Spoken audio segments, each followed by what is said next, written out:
A.C. Bhaktivedanta Swami Srila Prabhupada ki jai. Therefore, desiring to marry a girl of like disposition who may prove to be a veritable cow of plenty in my married life, to satisfy my lustful desire, I too have sought the shelter of your lotus feet, which are the source of everything, for you are like a desired tree. Purport. In spite of his condemning persons who approach the Lord for material advantages, Kardama Muni expressed his material inability and desire, therefore, before the Lord by saying, although I know that nothing material should be asked from you, I nevertheless desire to marry a girl of like disposition. The phrase like disposition is very significant. Formerly, boys and girls of similar dispositions were married. The similar natures of the boy and girl were united in order to make them happy. Not more than 25 years ago, and perhaps it is still current, parents in India used to consult the horoscope of the boy and girl to see whether there would be factual union in their psychological conditions. These considerations are very important. Nowadays, marriage takes place without such consultation, and therefore, soon after the marriage, there is divorce and separation. Formerly, husband and wife used to live together peacefully throughout their whole lives, but nowadays, it is a very difficult task. Kardama Muni wanted to have a wife of like disposition because a wife is necessary to assist in spiritual and material advancement. It is said that a wife yields the fulfillment of all desires in religion, economic development, and sense gratification. If one has a nice wife, he is to be considered a most fortunate man. In astrology, a man is considered fortunate who has great wealth, very good sons, or a very good wife. Of these three, one who has a very good wife is considered the most fortunate. Before marrying, one should select a wife of like disposition and not be enamored by so-called beauty or other attractive features for sense gratification. In the Bhagavatam 12th canto, it is said that in the Kali Yuga, marriage will be based on the consideration of sex life. As soon as there is deficiency in sex life, the question of divorce will arise. Kardama Muni could have asked his benediction from Uma, for it is recommended in the scriptures that if anyone wants a good wife, he should worship Uma. But he preferred to worship the Supreme Personality of Godhead because it is recommended in the Bhagavatam that everyone, whether he is full of desires, has no desire, or desires liberation, should worship the Supreme Lord. Of these three classes of men, one tries to be happy by fulfillment of material desires. Another wants to be happy by becoming one with the Supreme, and another, the perfect man, is a devotee. He does not want anything in return from the personality of Godhead. He only wants to render transcendental loving service. In any case, everyone should worship the Supreme Personality of Godhead, for he will fulfill everyone's desire. The advantage of worshipping the Supreme Person is that even if one has desires for material enjoyment, if he worships Krishna, he will gradually become a pure devotee and have no more material hankering. Om Gyanti Vidandasya Jnana Shalakya Chakshulitam Yena Tasmai Shri Gurave Namaha Shri Chaitanya Mano Vistam Stapitam Yena Bhutale Swayam Rupa Garamayam Dadati Swavidantikam Vanchakapatarubhischa Kripa Sindhu Vyevacha Patitanam Pavnebhyo Vaishnavyo Namo Namaha Yata yata yata yasmin duskurum sukurum bhavet Vishvate vipriyati shat Shri Chaitanya nananamitam Jai Shri Krishna Chaitanya Prabhu Nityananda Shri Advaita Gadadhara Shivasari Gaura Bhaktivinoda Hare Krishna Krishna Krishna Hare Hare Hare Rama Rama Rama Hare Hare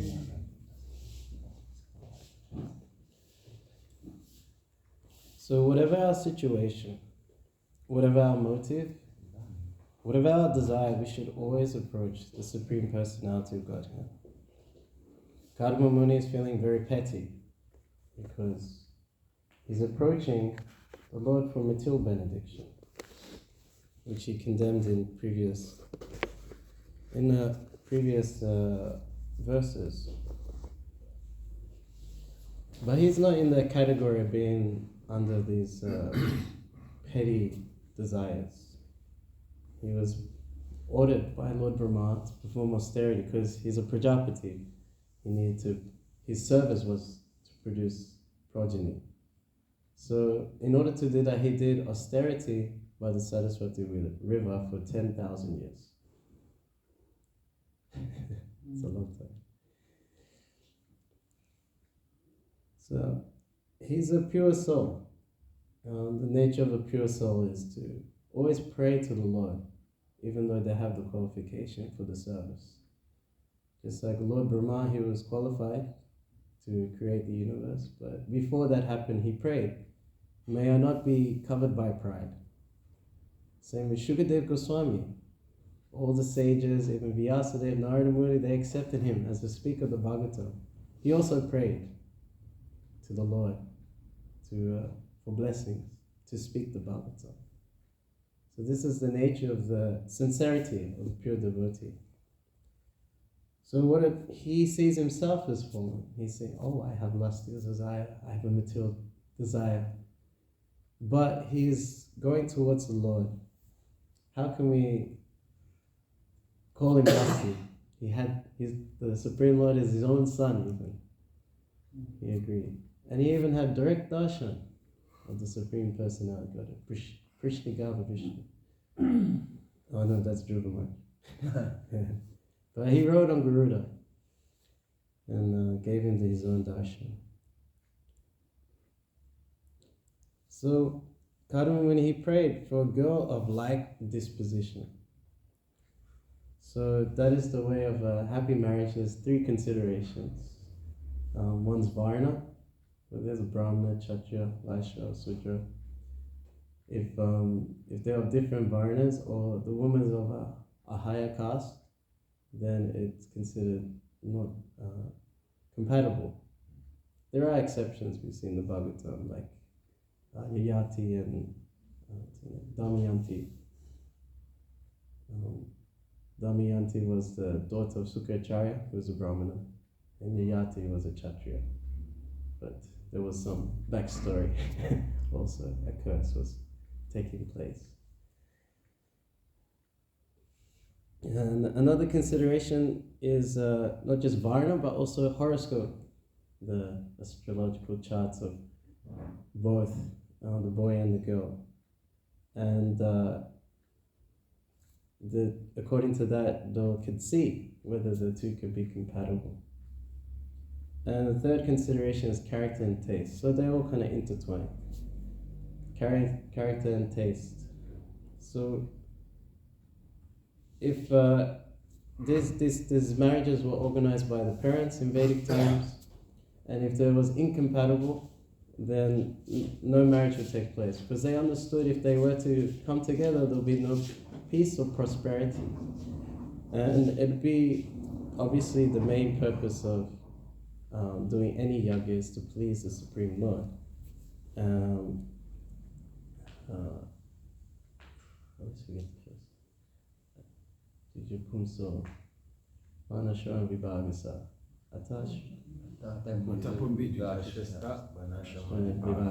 Sanastasya Dhammasya Samsari Haritoshana. So the purpose of Varna and Ashram, all these duties connected to it, is for satisfying the Supreme Lord Hari.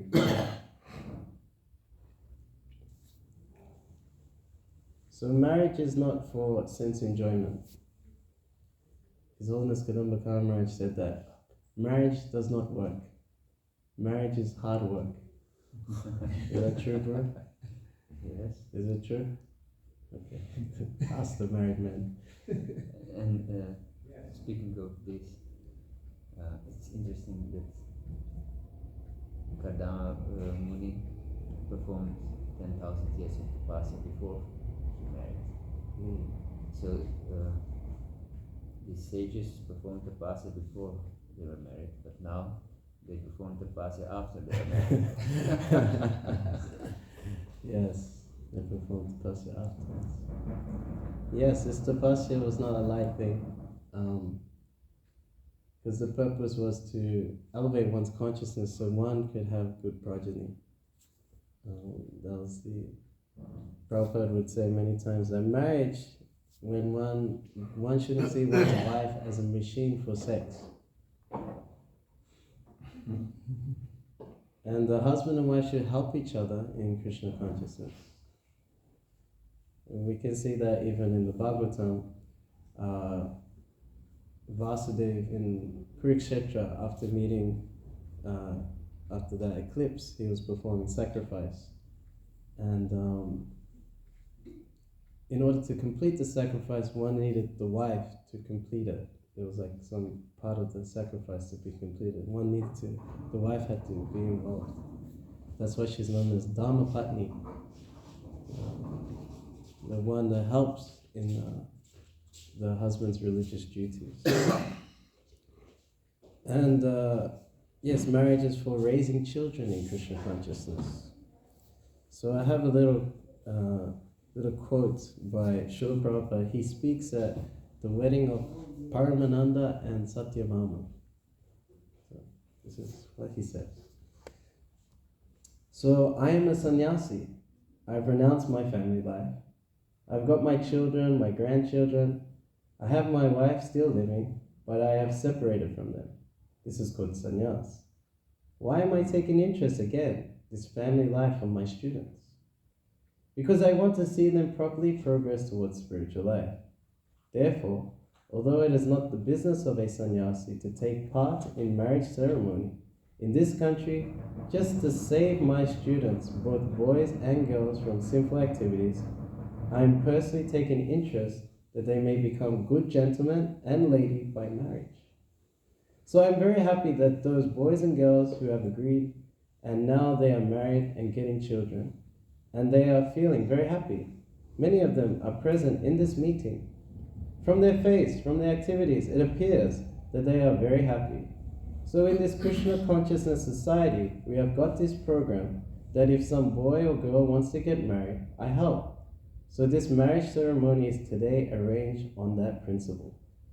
But the present bride and bridegroom must know it certainly that this marriage is not for sense gratification. This marriage is for purification of life. So there is no question of divorce. There is no question of separation. So don't get into married life if you have got such propensity. Our first principle is to become Krishna conscious, and other things secondary. Pujate kriyate varya. If you can produce nice children, Krishna conscious children, you will do greater service to human society.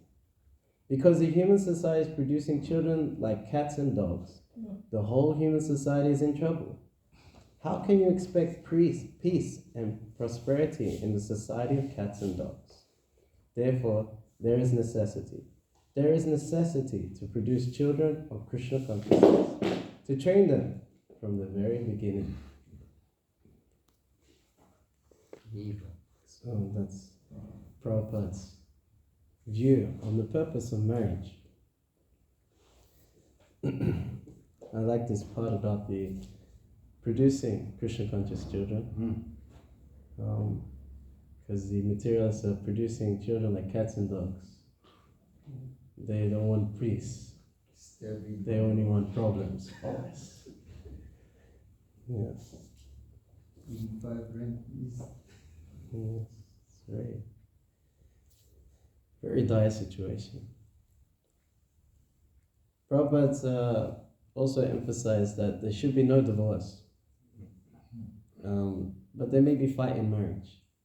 So he quotes Chanaka Pandit that it should not be taken seriously. So he gives 3 examples. It should not be taken seriously. Can you do that too? I'll tell you how. So according to Chanakapani, he gives 3 examples. The first example is that just like when 2 goats are fighting.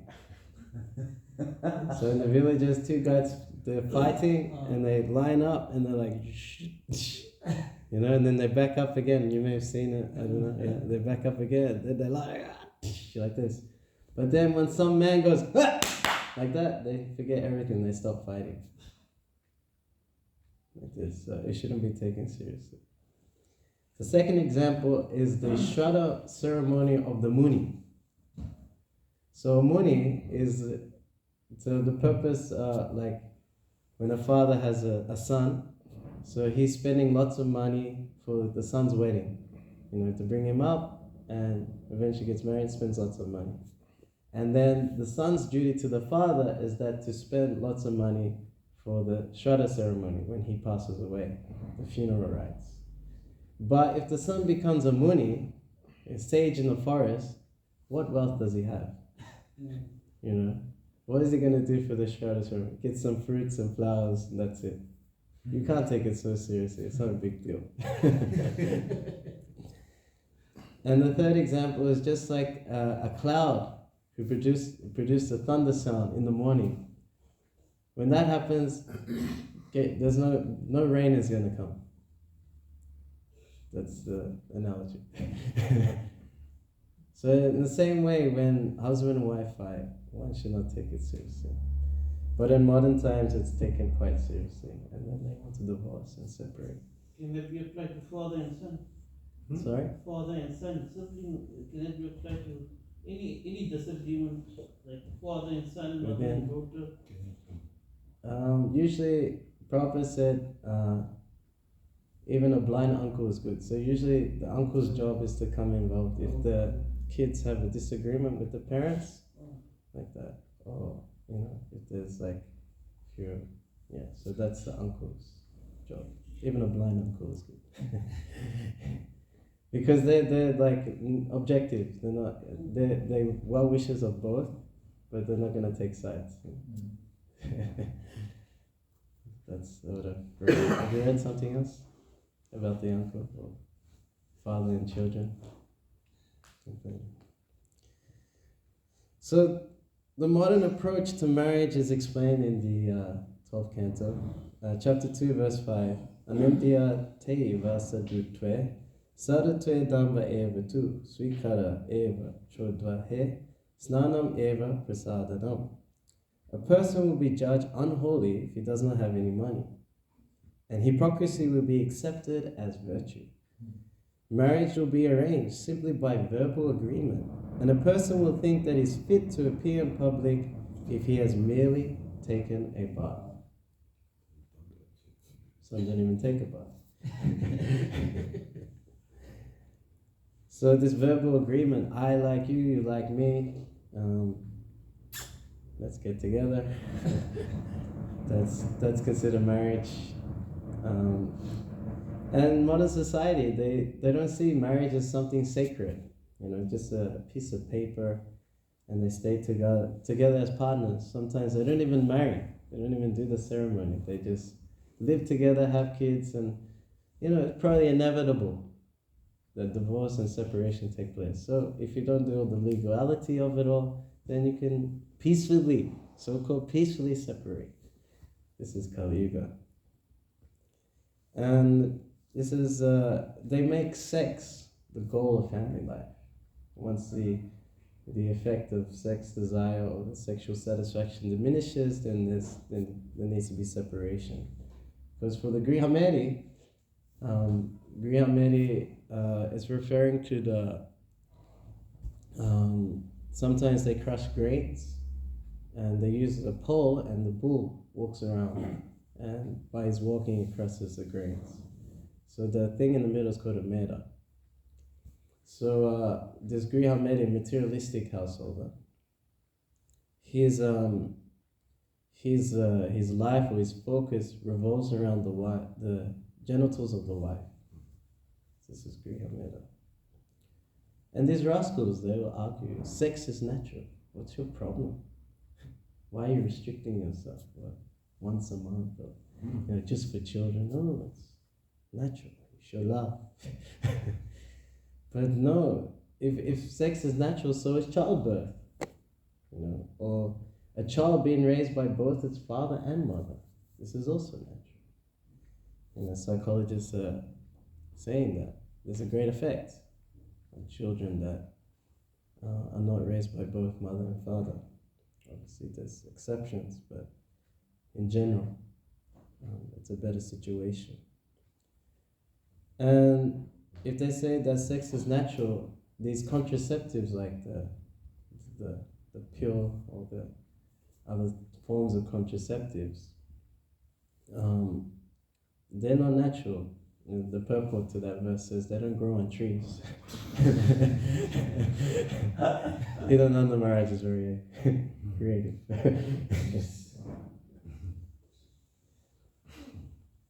So marriage is this ceremony of marriage is very important because everyone is affected by sex desire. And so if it's done scientifically, under scripture and blessings from the Lord, devotees and superiors, that act of sex and marriage can represent Krishna. In the Bhagavad Gita, Balam Balavatam Chaham Kamaroga Vivajitam Dhamma Virido Bhuteshu Kamasmi Bhartarashava. Krishna says, I am the strength of the strong, devoid of passion and desire. I am sex life which is not contrary to religious principles, the Lord of the Bharatas. So Krishna is that sex life that's under religious principles.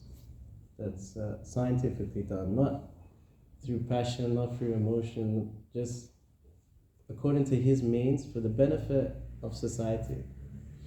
Most people come together for their own selfish desires. It's just you and me, that's it, and we're going to be happy together. There's another verse, I can't remember what it was, but a man and woman come together for the purpose of experiencing unlimited happiness, but they get the opposite result. So the Bhagavatam is really warning us to understand our main enemy in the form of lust. Not to take it, not to play with it. So Kardama Muni also in that move, he didn't want to deviate from the service of the Lord. He didn't want to be overcome by this lust. Akama savakama mukshakama daradi tivrena bhakti yugana purusham paramam vijeta purusham param. The person who has broad intelligence, whether it be full of material desire, without material desire, or desiring liberation, must by all means worship the supreme whole personality of God. This Tivrena Bhakti. So Tivrena is like this sunbeam. We've got sunbeams coming in. It just keeps going straight. It doesn't waver. It's just straight. We're going now. So even one is affected by material desires, or has no desire, or desires to merge, by executing bhakti yoga with great determination, he'll get everything that's needed. All desires will be fulfilled. Because the Lord, he fulfills all desire, at the same time you get purified, so you can come to him. In the Madhya Lila, there's this verse, Ami Vigya Emuke Vishya Kenadiba Sa Chanamrita Diya Visya Bulaiba. This is Krishna speaking, since I am very intelligent, why should I give this fool material prosperity? Instead, I shall induce him to take the nectar of the shelter of my lotus feet and make him forget illusory material enjoyment.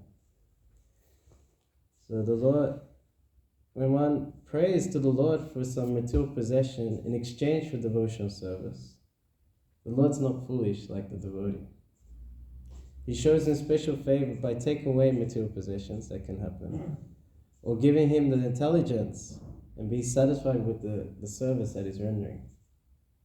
And that can definitely happen. The higher taste. Visya vinivitante nirhasya dena rasa rajam rasa priyasya padam disranivatate. That the yogi, he may be trying to control the senses, but that taste for sense enjoyment still remains. But by experiencing a higher taste, he gives up the lower taste, he's fixed in his consciousness. Vishnu Chakravarti Thakur, he comments on this verse, he says that just like a foolish child requests his mother to give him poison, the mother being intelligent will certainly not give him poison, even though he requests it. A materialist doesn't know that to accept the material possessions means to accept poison, or the repetition of birth and death. An intelligent person, a Brahmana, aspires for liberation from material bondage. That is the real self-interest of a human being.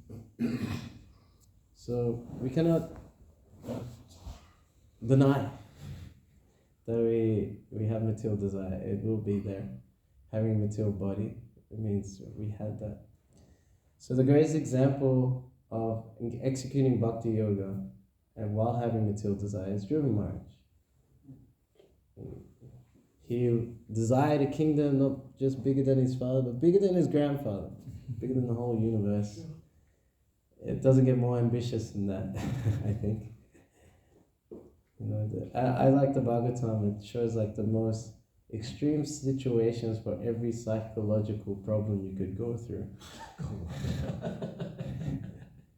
And then the devotees show how to get through it by taking shelter of the Lord. Or just like being connected, or having the mercy of a pure devotee. So then, you know, he gets offended by his step. I'll tell the whole story because it's nice. King Uttanapad, being the king, he has his son, one of his stepsons, his sons, Uttama, sitting there, and Dhruva, another son, 5-year-old boy, wants to also sit on the lap of the father. But the favorite queen, Suruchi, says, no, you can't sit there. You know, unless you've taken birth from my womb, you can sit there. So he pretty much told him, you have to die and take birth again. And Dhruva Maharaj, he was so angry about this. Kshatriya blood, it's burning. So he goes to his mother, Suniti, and says, I want the kingdom. Not just bigger than my father, bigger than my grandfather. You know, how can I get it? You know, my stepmother said I should get the mercy of the Lord. You know, so where is he? Oh, the sages look for him in the forest. Just walk straight out the door, 5-year-old boy, into the forest. And Narada Muni, he is a very good preacher. Usually, as preachers, like last night, there was this boy, he actually admitted, yeah, I'm broken, so stressed out. You know, you're asking why have you come. But, you know, most people, when they say that to you, should be concerned, oh, you know. But Prabhu, I saw you had a big smile. Why is he smiling? Because he's ready. He's ready for spiritual knowledge. He's frustrated with the material world. He's tried so hard. And now is a window before he may try again. So that's picking up now. It's in the right place, right time. We're going to give him the mercy. We're going to wake him up. So Narada Muni, he's expert. He knows this technique of the devotees. Find them when they're really frustrated with material life, and then we'll, you know, inject Krishna consciousness. So he saw Dhruva Maharaj in the forest. He said, hey, small boy, what are you doing in the forest? You should go home, play. And she's like, no, I want to find Vishnu. You know where he is? And he says, why you want to find Vishnu? You know, I want a kingdom. You know, that's petty, you know, go home. He said, no, I want to find. He says, okay, I'll tell you how. And then he surrendered to his instruction and performed Astanga Yoga for 6 months. And I can't remember the breakdown. It was like it was like 1 month, every 3 days he would like drink water or like eat berries or something. And then the next month, every 6 days he would drink water. And the next month, Eating dry leaves. He would like breathe once a month, every 9 days. And then I think it was like the final month was like just breathing once every 12 days or something like that. Extreme. It's like nearly once a month. Just breathe once. That's it. That's all you get for 1 month. Then he stopped. Then he stopped altogether. And by his austerity, he was also given the mantra Om Namo Bhagavate Vasudevaya. And he was also doing deity worship. He built out of earth a deity of the Lord. And he did this Astanga yoga process. And his austerities were so powerful that he stopped the breathing of the whole universe. Everyone was He performed in Vrindavan. in Madhuvan, right? Yes, that's also a mercy there. Juvatila is there. You can go up to Madhuvan. It's a nice place. So nice. Yeah. And nearby there's Krishna Kund, very nice. That Krishna put his flute in there. And then they made a kund for all the cowboys. It says that from all yugas, the Lord appeared in Madhuvan. So when he came in the Vishnu form in front of Dhruva, in Treta Yuga, Suchugna, he killed one demon there, and there's one temple dedicated to him there in Madhuvan. In Dwapara Yuga, he came as Krishna. There's also a beautiful deity of Balaram, black color, and he has Revati and who's the other one? I forget. He's black color because he's so absorbed in Krishna as he's chanting Krishna's name, he can turn black. Varuni, that's it. You say Varuni and Revati by his side. Oh Yeah. It's his wife. And then in Kali Yuga came as Lord Chaitanya. There's like a feet at Krishna Kund. Lord Chaitanya's feet is there in Madhuvan. So in the same Madhuvan, Dhruva Maharaj performed this austerity and pretty much stopped the breathing of the whole universe. All the demigods freaking out. They went to go to Lord Brahma. We can't breathe. What's going on? I go, Brahma, let me check head office. And he went to the Lord. And the Lord said, yes, my devotee is performing great austerities for my pleasure. I will go see him. And in his meditation, Dhruva Maharaj, he held the Lord's form within his heart. And when the Lord came, Krishna Garbha Vishnu, he came down, his meditation broke. And as he opened his eyes, direct darshan of the Supreme Personality, his object of worship was right in front of him. And the famous verse, he says, I thought I desired diamonds when in this kingdom. But well, now, after seeing you, I just see they're just broken pieces of glass. So, one may be so ambitious to want to be the ruler of the whole universe, or even bigger than the universe. Even try and be God. The Mayavadis want to be God. But the devotee is more ambitious. He wants to control God. That's the magic of bhakti. That it controls Krishna. That's why he doesn't give it so easily. Liberation, fine. Material opulence, fine. Bhakti, he'll hide it. But the devotee is more merciful than the Lord. He's giving the opportunity to so many who aren't even qualified the opportunity to engage in devotional service. The opportunity to become a servant of the Lord. That's the most ambitious position in the universe, to become a servant of the Lord. Nadanam najanam nasundarim kavatam vajagadishikamya mama jamani jamanishwar bhavata bhakti aituki tvayi. I don't want money, I don't want beautiful women, I don't want any number of followers, I don't want to be known as a great orator. I just want your devotional service birth after birth. This is the greatest benediction. Even God himself wants to taste what it's like to do devotional service. He comes as Lord Chaitanya. He's jealous. I'm supreme enjoyer.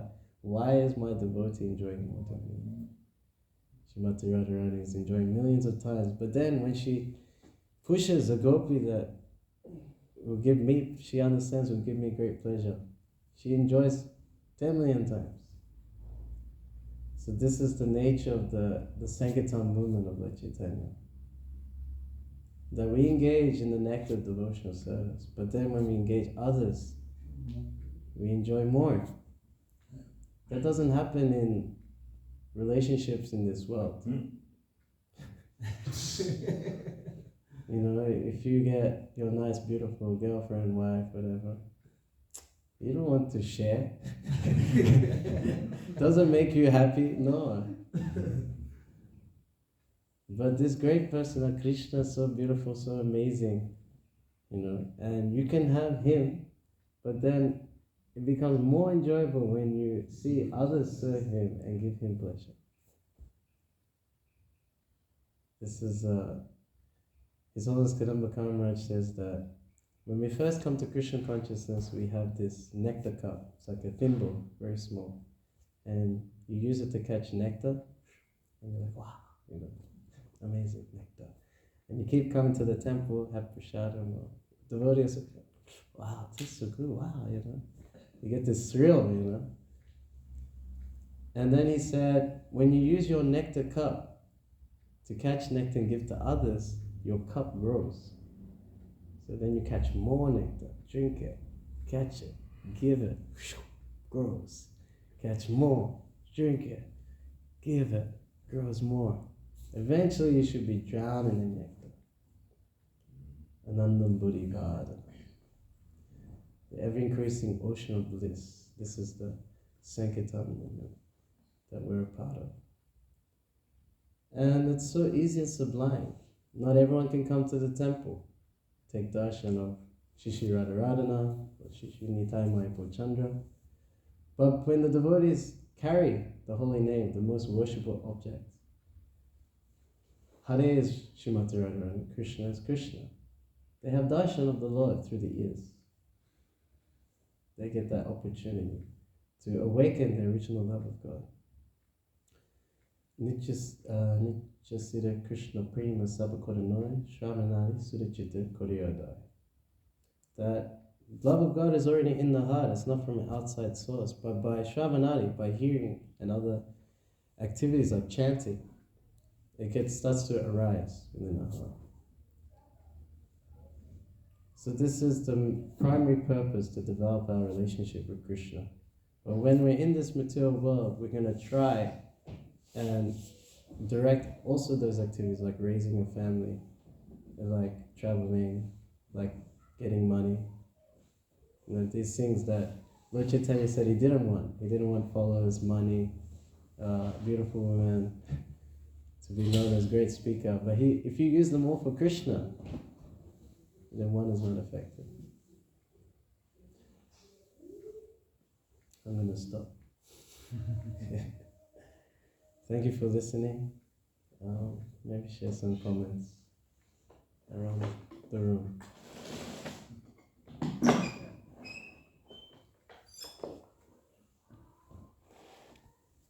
I'd say that this Nadanamna Janam prayer, for many years, it's always been a bit of an entertaining one when we do the translation.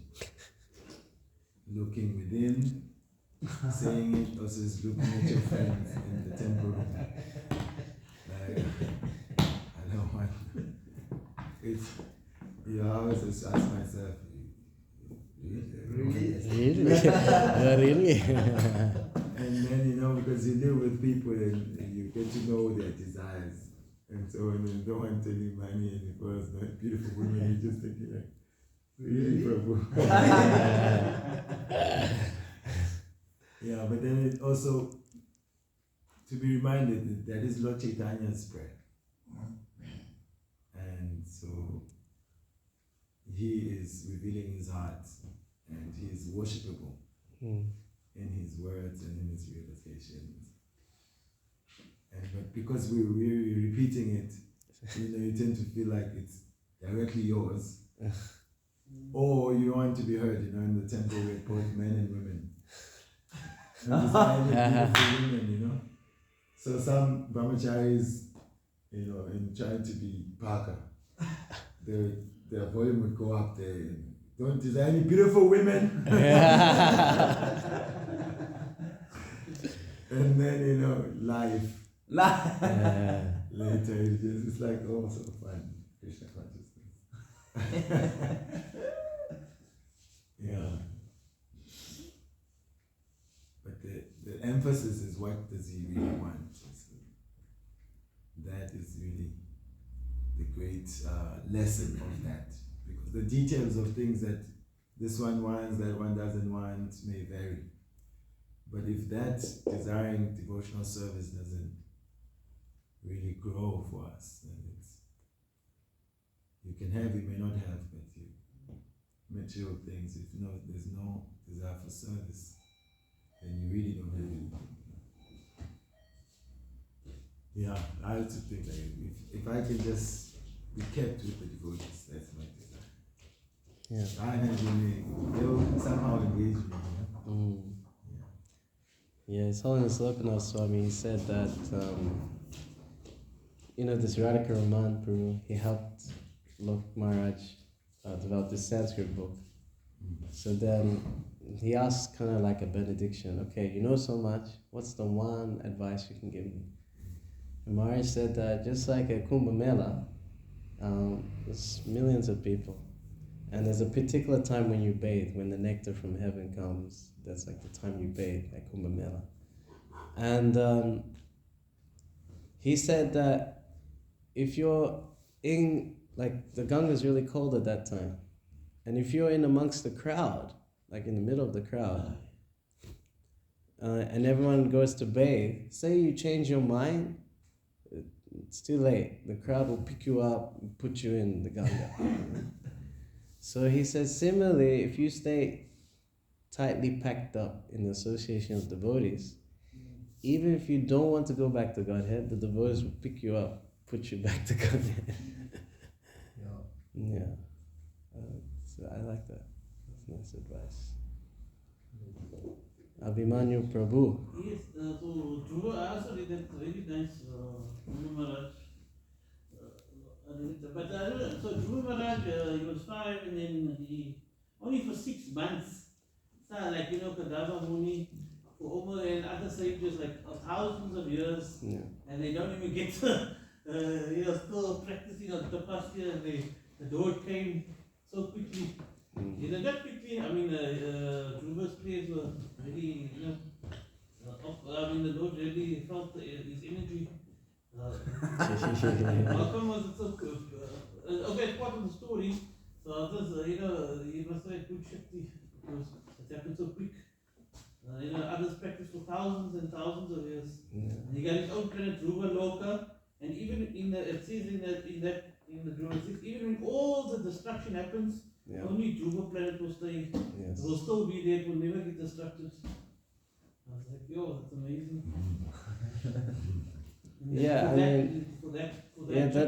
That's amazing thing about the pastime, because the Lord fulfilled his desire in a most amazing way to get a plan that is better than Lord Brahma's. And then even while he was ruling, he said, I'll protect your devotion as well. And he always remained that pure devotee. Despite all. Yes, Chaitanya. Krishna, thank you so much. I'm just thinking about how merciful the Lord is. Although we might be having like thousands unlimited material desire, but He's still fulfilling our desire. And yet, like normally, devotee, like most of people, we come to Krishna consciousness. Like want quick result. Quick result. I had got this realization when I was in Rome. I was like, look here, this is Bhagavad Gita. Krishna instructing Arjuna, and then at the end, he asked Arjuna, what do you want to do? But if we can just at least give Krishna some time, practice devotional service, and then give him some time to listen at least to him, to his instruction and devote his instruction. And then at the end of the day, no matter how, because we had that desire in the very first place, he will fulfill our desires. But the problem with that, devotees sometimes like just want a quick result, and if it doesn't get satisfying, just leave. Yeah, sure. Leave. Yeah, Prabhupada said, don't be surprised who comes, but be surprised who stays. That's a good quote.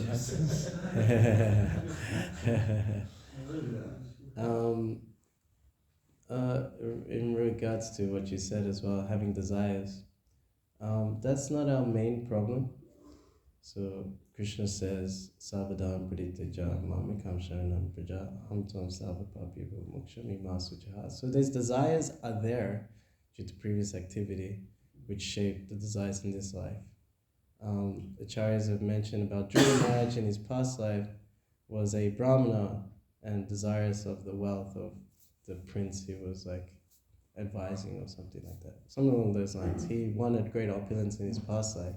So that's why in the next life when he was denied, you could say, it really, what are you talking about?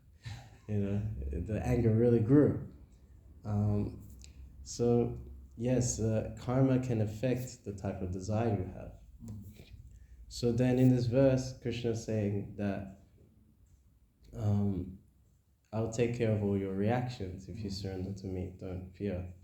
So if you have desire, that's okay.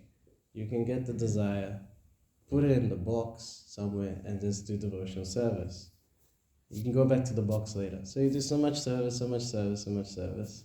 You go back to the box, hey, who took my desires? You know, Krishna took care of it. Mokshami Masuchaha, that he'll take care. Savapapyago Mokshami Masucha. You'll be liberated from all those sinful reactions. He takes it away automatically. You don't have to try it. You don't have to psychoanalysis yourself and be like, you know, oh, this greed is there, I'm going to get it. That's not required. Just to continue taking shelter of devotional service is enough. Especially chanting, more chanting, especially Harinam. I experienced that. I'm still envious, but I remember being like I would get jealous like really easily, or envious of people, really like, and I wouldn't express it, very passive, you know, be like, this guy, thinks he's so good at it. Why him? Why? Always, like I remember, you know, and I thought I could never get rid of it because I was like a whole life like this. And then I was in the temple 4 years and still I was like trying to psychoanalysis myself, but I loved Harinam, but could only do it twice a week. And then I started traveling and joined Harinam Ruchi, and after 1 year with them doing Harinam every day, it's like a situation where I'd get totally jealous and envious. It didn't happen. And I'm like shocked. I go, wait, where's that feeling gone? What happened to it? You know, I want it back because I'm so used to it, you know. I was attached. I was supposed to get rid of it, not someone else, you know. I was supposed to conquer this challenge. But no, Krishna, he took it away. So that's devotional service is that powerful, especially like increased chanting is that powerful. Yeah. Also the Bhagavatam, Ananta Vashimam Shakshat Bhakti Yoga Doksaje Lokasya Chanato Vikram Satya Satvita Samatam Chakri Satvita Samatam. Yes, the material miseries of the living entity are superfluous. He doesn't know what he's covered by and how it's covering him. But by the direct process of Bhakti Yoga, delineated in the Bhagavatam, one can be set free from it by Vyasa. Written by Vyasadeva, can set you free. Actually, Okay. I was thinking that sloka just ties in nicely with that we are sometimes envious of the general public in that they are just almost blindly just doing what they want, seemingly enjoying. And then we call them all sorts of names, you know, fallen, degraded, this, Kamis, da da da. But there it's saying that the general mass of people, they just don't know. They don't know that all these things are just besides the point. It's like, it's all superficial stuff. So Vyasa has compiled this literature to help them, with the linking process of bhakti. So that's us having to try and inform the people because they don't know better actually. Like we didn't know better at some point. You're kind of upset. Why didn't someone tell me earlier? Yeah. Why couldn't I start earlier? I do cry sometimes. Like when I was in Congo, when I went back home, I was shocked. Like the temple being there since 2006. I was like, wait a minute, I was here in Congo.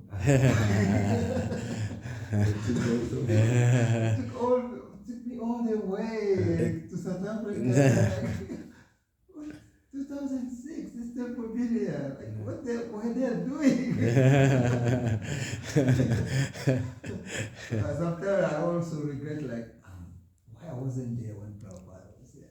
When I was not there when Srila Mahaprabhu was there. Where was I? Maybe you were there. But somewhere. Yes, so. Oh, yes. Oh, no, just got. I was watching a YouTube video of your Gurudev. He's telling us the number of times.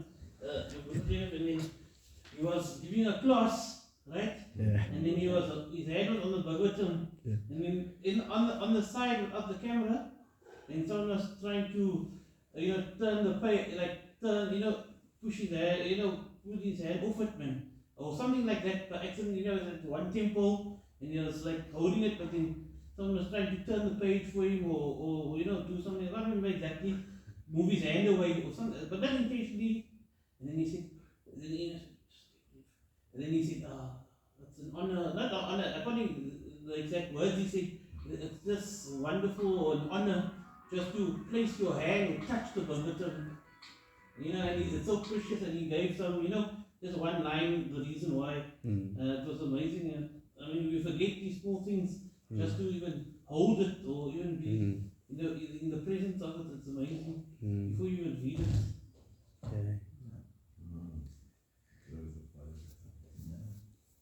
Kantara Srimad Bhagavatam ki jai. Srila Prabhupada ki jai.